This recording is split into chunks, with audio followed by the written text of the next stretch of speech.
Сегодня сделан один из важнейших шагов развития исламского финансирования.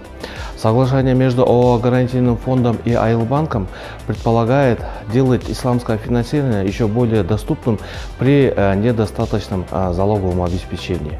Это работает очень просто. Клиенты, которые обращаются за финансированием по исламским принципам в Айлбанк, при недостаточном залоговом обеспечении обращаются в гарантийный фонд, где гарантийный фонд может предоставить залоговое обеспечение до 50% в их потребности.